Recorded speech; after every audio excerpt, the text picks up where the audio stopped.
Como você virou meio quase garota propaganda da igreja em um certo momento. Como foi essa passagem, assim, Rafa, Andressa? antes da gente começar a gravar, eu falei várias coisas pra você, mas eu acho que é feio a gente viver 6 anos falando bem e aí a gente sai falando mal, sabe? Porque eu vivi 6 anos isso. Eu fui fiel a eles. Eles não foram fiéis a mim. Eu me senti usada, sim. Descartada, sim. Tive que trabalhar o perdão, sim. Trabalho isso. Falar sobre isso é muito difícil, porque no lugar que, de uma certa forma, era pra me tirar do inferno, quase me levou ao inferno de novo. Eu acho que... Eu confio na justiça, né? Eu digo, Deus vê tudo. Então, ele me dando saúde, eu consigo trabalhar.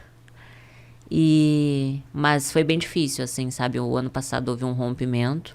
Passei por muitas humilhações, muitas decepções. Sofri retaliação porque eu não quis ir pra política. Então eu acabei me sentindo objeto. Eu disse que eu me senti mais usada na igreja do que na prostituição. Porque na prostituição eu ganhava grana, né? Na igreja eles me tiraram todo o meu patrimônio. Então imagina, tu passa por N situações que tu te culpa a vida inteira pra construir um patrimônio. E hoje eu não tenho grana nem pra pagar a faculdade do meu filho. Porque eu dei tudo pra igreja. Entendeu? Então, assim, hoje eu vejo que Deus não queria o meu dinheiro, sabe? Ele queria o meu coração. Só que quando você tá envolvido, você tá de frente com a morte... Na verdade, eu nunca tive muita orientação, sabe, Rafa? Eu nunca tive pessoas do meu lado que me dessem algum direcionamento. A pessoa mais fiel que esteve comigo foi o Cacau, meu assessor, que eu tive que abrir mão da amizade dele quando eu entrei pra igreja. Entendeu? Que foi a pessoa que me estendeu a mão agora, o ano passado, quando eu tava no fundo do poço, sem grana pra nada, assim, pedindo um milagre de Deus. Nenhum irmãozinho da igreja bateu na minha porta perguntando se eu precisava de um gás pra dar pro meu filho. E aí a pessoa vem dizer assim, você é uma ingrata. As pessoas não sabem o que eu vivi, Rafa. As pessoas não sabem o que eu vi, o que eu ouvi, o que eu passei. Mas Deus sabe. Então eu nunca liguei porque as pessoas falavam. Dane-se, as pessoas não acreditam, entendeu? Não tô nem aí. Eu sei que Deus me deu vida e eu vou viver até quando Ele quiser. Se Ele quiser que eu morra hoje, eu vou morrer hoje. Posso sair daqui e morrer, entendeu? Hoje a minha consciência tá limpa, eu sei que eu tenho Jesus, que Ele perdoa os meus pecados, eu tô viva por causa dEle. Então, o Jesus que eu acredito é muito mais que uma religião. Eu não tô presa a um CNPJ, eu não tô presa a um tijolo, eu não tô presa aos homens, eu não tenho medo de ninguém. Então... É difícil pra caramba você descobrir isso sozinha, né? A gente tava conversando isso antes, assim, é um processo que você não tem nenhuma... Não existe coach religioso que fala, não, olha, as coisas você vai se descobrir dessa forma. É no seu travesseiro, né, que você descobre. Na verdade, não existe nada melhor do que uma consciência tranquila. Acho que a nossa consciência fala muito. Acho que a forma de Deus falar com a gente, Rafa, é na nossa consciência, sabe? Porque sempre vai ter uma voz que vai dizer assim, legal, faz o que é ruim, faz o que é bom, sabe? Então, sempre existe os dois lados. Você sente isso? Que tem um diabinho e um anjinho o tempo inteiro contigo? Assim? Na verdade, todos nós temos, né? Que é o livre-arbítrio. As pessoas dão muito poder ao diabo, sendo que o diabo não tem domínio da gente, porque Deus é criador de tudo, Deus foi feito, Ele fez tudo, tudo é dele e para Ele, né? Então, as pessoas amedrontam muito as pessoas com o diabo, só que o ser humano escolhe, né? Eu escolhi me prostituir. Não foi o diabo que fez eu me prostituir, entendeu? Foram escolhas que eu tomei. E eu arquei por essas consequências. Então, acho que o diabo é os nossos pensamentos quando a gente se auto-sabota, quando a gente tem medo, quando a gente tem crenças limitantes, quando a gente acredita no que as pessoas dizem que a gente é, sendo que se a gente não é aquilo, a gente sabe quem a gente é, entende? Então, eu acho que o maior diabo é o nosso pensamento que nos auto-sabota. Por isso que hoje eu aprendi que a gente tem que olhar pra frente. Eu não posso mudar, Rafa, o que eu passei. Claro. Entende? Eu não posso. Foram escolhas que eu errei. Reconheço, fiz, me arrependo, mas eu não posso mudar. Eu tô com 33 anos. Então eu posso olhar daqui pra frente. Se no passado eu não tinha um bom relacionamento com meu pai e com a minha mãe, não adianta eu ficar jogando na cara deles o que passou. Eles só podiam dar o que eles tinham. Hoje eu planto amor com eles. Hoje o meu pai me liga todo dia, quase dizendo: filho, eu te amo, Deus te abençoe. Sabe, a minha mãe também. Então eu consegui recuperar laços vencendo o meu próprio orgulho.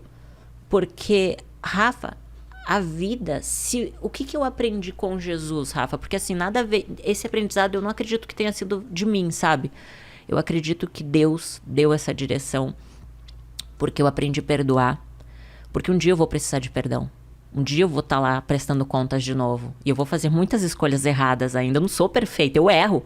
Entende? Eu peco de manhã, de tarde, de noite, num pensamento, numa atitude, num julgamento, numa palavra.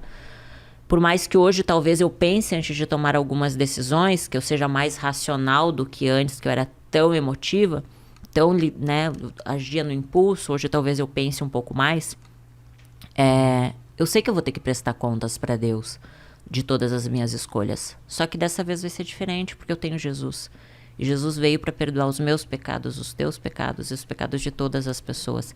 As pessoas são livres para acreditar ou não, sabe, Rafa? Mas eu vejo isso como missão. Eu saí da igreja, mas eu não perdi Jesus, entende? As pessoas me julgam muito, sabe? Porque depois que eu rompi com a igreja, o meu trabalho é o Miss Bumbum.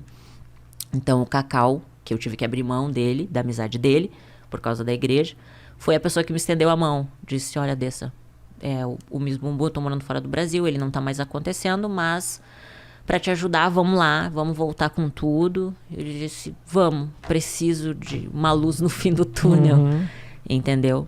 E graças a Deus por isso, porque o Miss Bumbum tá completando 10 anos, então é um presente para mim também. Imagina, eu participei há 9 anos atrás. Eu não sou mais aquela menininha de 9 anos atrás. Hoje eu não faria as mesmas escolhas que eu fiz no passado. Eu acho que nem você é a mesma pessoa de 9 anos atrás, né? E às vezes a gente comete erros e a gente não vê a proporção que isso pode tomar, o mal que pode trazer para nossa vida. Se a gente pudesse mudar, a gente mudava, mas a gente não pode. Agora, Andressa, quando você volta, o Miss Bumbum marcou um momento teu de guinada que te levou para um lugar muito escuro, né? Escolhas, Rafa. Assim, eu você poderia ter escolhido o lado bom, sim, entende? Porque assim, ó, Gisele Bündchen é sucesso e desfilava de lingerie. Ela fez as escolhas certas, entende? Não é uma lingerie ou um biquíni que vai definir a escuridão. É a escolha que você vai tomar, entende? Não, isso com certeza. A única coisa que eu queria saber de você é as opções, elas vão aparecer. Sim. As tentações, elas vão voltar a aparecer. No que essa volta para o Miss Bumbum e para esse universo de exposição, porque novamente eu vejo a Andressa com a matéria no jornal, apareceu de uma forma ou outra, talvez propositalmente ou não dessa vez, mas assim, as matérias elas voltam um pouco com aquele mesmo tom, né? Que teve a impressão que eu tenho, assim, a jornada foi aquela exposição toda muito louca, depois a recuperação, o processo de saúde, a religião, e agora começa a beliscar naquela história. O que isso traz para você positivamente? Então, assim, Rafa, eu vou te falar uma coisa. Se eu tivesse grana como eu conquistei, se eu tivesse como, por exemplo, eu dei para a igreja 2 milhões, tá? Em patrimônios e... Se eu tivesse essa grana aplicada, talvez hoje eu não estaria fazendo as escolhas que eu estou fazendo. Mas eu preciso trabalhar. Entende? Hoje eu sou contratada do Miss Bumbum como garota propaganda, é o meu trabalho. No início foi bem difícil, porque eu via pecado em botar um biquíni, usar um decote assim eu jamais usaria. Então assim, foi muito difícil pra mim. Sabe, eu vivi 6 anos vivendo um fanatismo, sabe, que tudo era pecado, sabe. E aí você se deparar com uma situação assim, e agora? Eu preciso trabalhar, eu tenho filho para sustentar, eu tenho contas para pagar, sabe? Então é o meu trabalho.